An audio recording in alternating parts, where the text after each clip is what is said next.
নমস্কাৰ। এই মুহূৰ্তত আমাৰ হাতত আহি পৰিছে এটা প্ৰযুক্তিগত খবৰ আৰু যিসকল লোকে এই ভিডিঅ'টো চাই আছে তেওঁলোকে এই নতুন চেনেলটোত এটা ছাবস্ক্ৰাইব কৰিবলৈ কেতিয়াও নাপাহৰিব আৰু ছাবস্ক্ৰাইব কৰি এই ভিডিঅ'টোত এটাকৈ কমেণ্ট কৰিব। লগে লগে ছাবস্ক্ৰাইব আমি আপোনালোকক বেক দিবলৈ চেষ্টা কৰিম। অস্ত্ৰ নিৰ্মাণৰ ক্ষেত্ৰত ভাৰতৰ বৃহৎ সফলতা, বুকু ধৰফৰ কৰিছে পাকিস্তান বাংলাদেশৰ। প্ৰযুক্তিৰ ক্ষেত্ৰত ভাৰত দ্ৰুতগতিত আগবাঢ়িছে।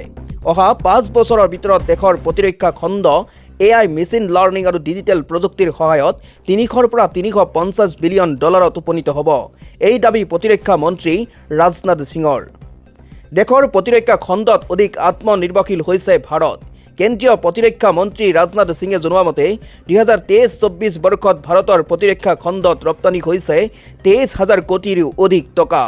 অস্ত্ৰ নিৰ্মাণৰ ক্ষেত্ৰত ভাৰত বৰ্তমান 88% আত্মনিৰ্ভৰশীল হৈছে।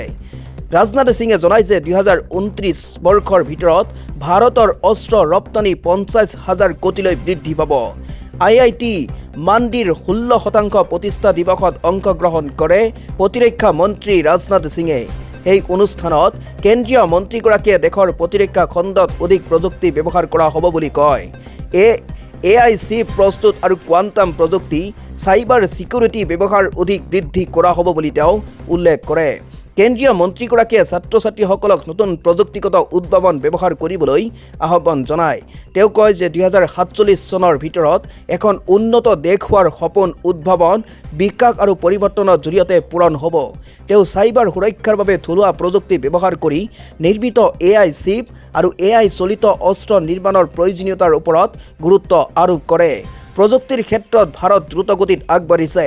এই কথা জোৰ দি প্ৰতিৰক্ষা মন্ত্ৰীগৰাকীয়ে কয় যে অহা 5 বছৰৰ ভিতৰত দেশৰ প্ৰতিৰক্ষা খণ্ড AI মেচিন লাৰ্ণিং আৰু ডিজিটেল প্ৰযুক্তিৰ সহায়ত 300 পৰা 350 বিলিয়ন ডলাৰত উপনীত হ'ব।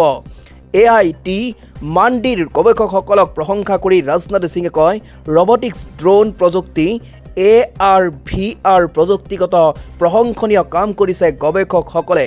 আগন্তুক দিনত কাটিং এজ প্ৰযুক্তিৰ ব্যৱহাৰ কৰা হ'ব প্ৰতিৰক্ষা খণ্ডত।